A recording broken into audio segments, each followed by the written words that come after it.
আসসালামু আলাইকুম। আমি লিলি, বাংলাদেশি ব্লগার লিলিস ফ্যামিলিতে সবাইকে আরও একবার স্বাগত জানাই। কাছে কিংবা দূরে, দেশে বা দেশের বাহিরে, যে যেখান থেকে আমার আজকের ভিডিওটি দেখছেন, আশা করি সবাই আল্লাহর অশেষ রহমতে ভালো আছেন, সুস্থ আছেন। শুকর আলহামদুলিল্লাহ, আমরাও ভালো আছি।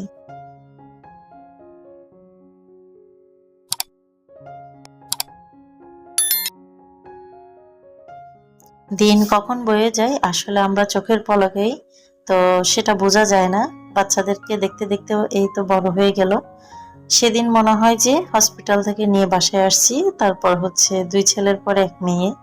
তো দেখতে দেখতে সময়টা কোত্থেকে গড়িয়ে গেল, 5 বছর শেষ হয়ে 6 বছরও শেষের প্রায় কাছাকাছি, আর বাচ্চাদেরকেও স্কুলে ভর্তি করিয়ে দিছি।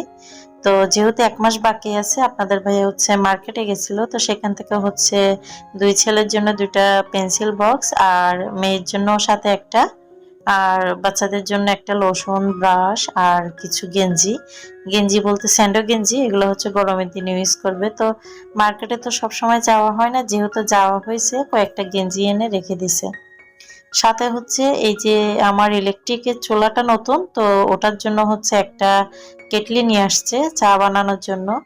এই কেটলিটা আনার একটাই কারণ যে আমি যেন দিনে দিনে গ্যাসের উপরে যে আস্থাটা সেটা একটু কমিয়ে ফেলার চেষ্টা করতেছি।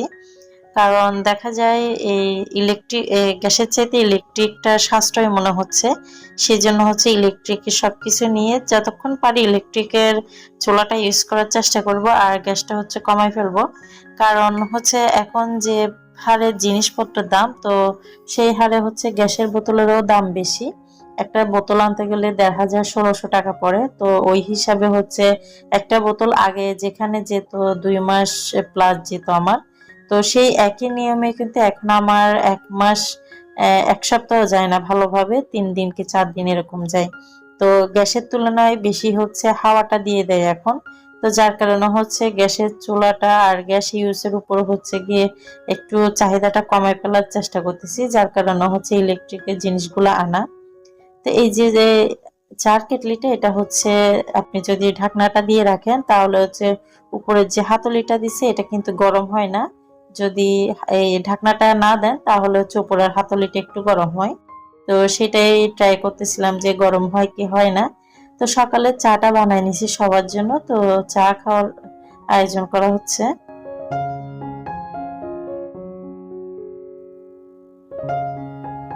এদিকে হচ্ছে চা নাস্তা খাওয়ার পর আপনাদের ভাই অফিসে চলে গেছে, আর আমি হচ্ছে আজকে আমার পুরো বাসাটা একটু ক্লিন করব। ক্লিন বলতে এই যে উপরে যে ইয়াগুলা কাজগুলা আছে কারুকাজ, তো এখানে হচ্ছে অনেকটা ময়লা বসে যায়। তো যেটা হচ্ছে সবসময় ঝাড়া যায় না, এটা হচ্ছে ছাদটা একটু উঁচু টাইপের। আর আমার আগের বাসায় হচ্ছে আমি ঝাড়ু যখন দিতাম তখন হচ্ছে উপরের দিকে তাকায় ঝুলগুলা নিতে পারতাম। তো এখানে হচ্ছে ওইভাবে নেওয়া হয় না, তো যার কারণে একটু ময়লা জমে যায়। তারপরে চেষ্টা করি প্রায় সময় পরিষ্কার করে রাখার জন্য। আর এই যে কাজগুলো করা হয়েছে ছাদে, তো এগুলো হচ্ছে এই শলার যে ঝাড়ুটা, এটা ইউজ না করলে ওগুলো হচ্ছে আটকে থাকে, বের হয় না। তো সেটা দিয়েই হচ্ছে পুরো বাসাটা ক্লিন করে নিছি, আর তারপর হচ্ছে ঝাড়ু দিয়ে পরিষ্কার করে নিছি। পুরোটা আপনাদের সাথে শেয়ার করি নাই, কারণ দেখা যায় পুরোটা শেয়ার করতে গেলে ভিডিওটা আরো অনেক বেশি বড় হয়ে যেত। যার কারণে হচ্ছে খুবই ছোট করে শেয়ার করছি, আর খুবই ছোট করে দেখানোর চেষ্টা করছি আপনাদের দেখার সুবিধার্থে।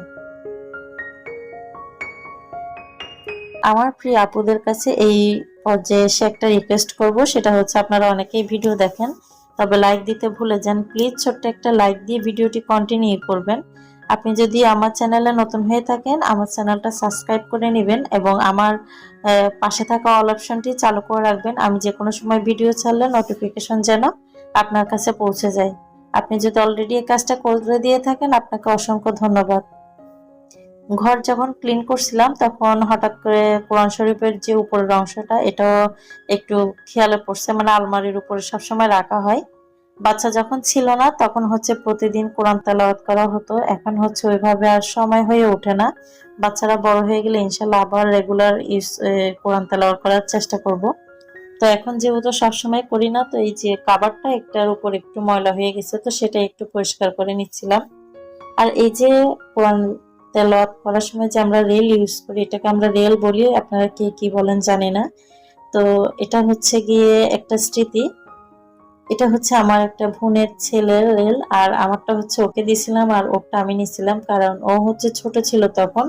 তো কোরআন শরীফ যখন ও রেখে পড়তো, তো প্লাস্টিকটা একটু আঁকা বাঁকা হয়ে যেতে পারতো না, তো আমার কাঠের রেলটা হচ্ছে ওকে দিছিলাম আর ওর প্লাস্টিকের রেলটা হচ্ছে আমি নিছিলাম।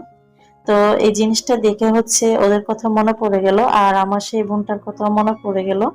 সে হচ্ছে এখন আমাদের মধ্যে নাই, তো এই দুনিয়া থেকে বিদায় নিছে। আসলে একে একে সব কাছের মানুষগুলো, প্রিয় মানুষগুলো, আপন মানুষগুলো কিন্তু হারিয়ে গেছে অনেকটাই। তো অকালে যারা যায় তাদেরকে কিন্তু খুব বেশি মিস করি আমরা।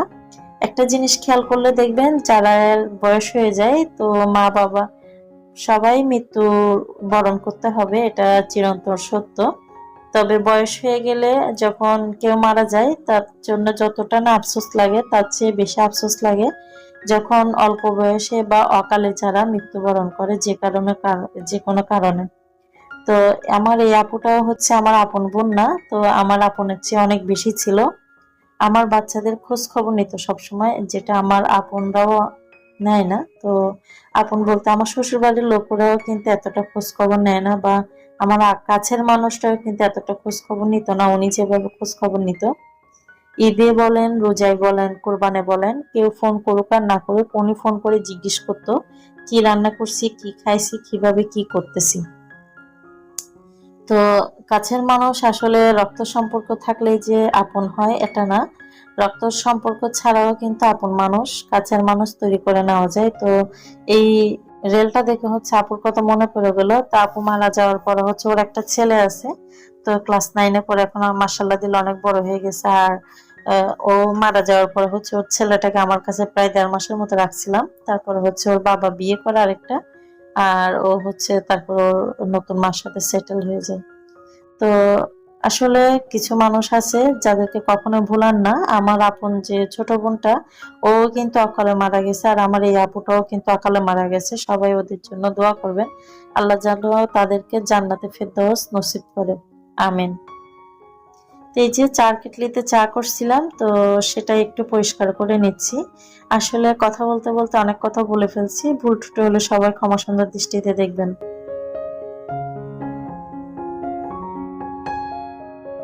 আমার এই আপুটা কিন্তু আমাকে অনেক হেল্প করছে, সব কাজে আমাকে সবসময় বড় বোনের মতো আগলে রাখছে। যখন করোনা ছিল তখন হচ্ছে আমার 2 ছেলে ছিল, আমি যখন টুইন বেবি হয় প্রথম, তো তখন হচ্ছে করোনার ফার্স্ট লকডাউন ছিল। যার কারণ তখন হচ্ছে আমার যে আপন ছোট বোনটা মারা গেছে, ও কিন্তু অসুস্থ ছিল, আর লকডাউনের কারণে হচ্ছে আমার মাও আসতে পারে নাই, তখন আমার টুইন বেবির প্রেগনেন্সি চলে। তো ওই সময় যে যখন ডেলিভারি হয়েছিল হসপিটালে ভর্তি হয়েছিলাম, তখন কিন্তু আমার এই যে আপুর কথা বললাম, ওই কিন্তু সবকিছু দেখাশোনা করছিল। এমনকি আমার শ্বশুর বাড়ির কেউ কিন্তু আমার পাশে ছিল না।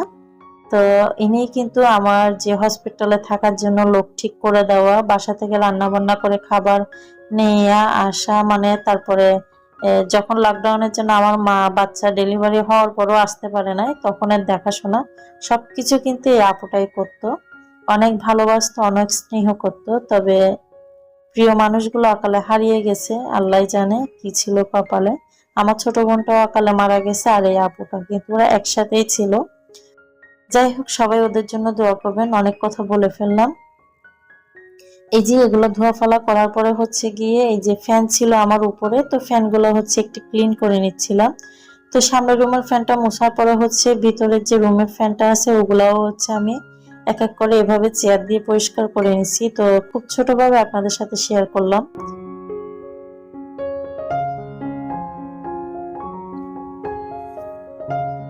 এরপরে হচ্ছে ঘর মোছা, পরিষ্কার করা, এগুলাও কিন্তু সবকিছু অফ ক্যামেরাতে করে নিছি। আমার প্রিয় আপুদের দেখার সুবিধার্থে হচ্ছে খুব ছোট করে আপনাদের সাথে শেয়ার করছি ভিডিওটা আজকে। সব কাজ শেষ করে চলে আসছে রান্নার কাজে। তো রান্নার জন্য হচ্ছে আগে ভাগে মুরগিগুলা ভিজাই রেখে গেছিলাম, জানি যেহেতু ওইদিকে কাজ করতে একটু লেট হয়ে যাবে, মুরগিটাও ভিজতে সময় লাগবে, তার কারণে হচ্ছে একটু ভিজাই রেখে গেছি। যে ভিজে গেছে তাড়াতাড়ি করে কেটে হচ্ছে শুধু মুরগিটাই রান্না করে নিব এখন, আর তেমন কিছু রান্না করব না। যেহেতু পুরো ঘরটা ঝেড়ে মুছে কাজ করে আমার অনেকটাই দেরি হয়ে গেছে, তার জন্য হচ্ছে খুবই মানে একদম সিম্পল ভাবে সাদাসিধে ভাবে রান্নাটা সেরে নিচ্ছি আমি। এখানে হচ্ছে পেঁয়াজ রসুন পেস্ট আর সব ধরনের মশলা লবণ দিয়ে তারপর হচ্ছে আমি মশলাটা আগে কষিয়ে নিচ্ছি, তারপর হচ্ছে গিয়ে মাংসগুলো দিয়ে। আর আজকের মাংসটা হচ্ছে আমি একটু আলু দিয়ে তারপর হচ্ছে পাতলা ঝোল করে রান্না করব।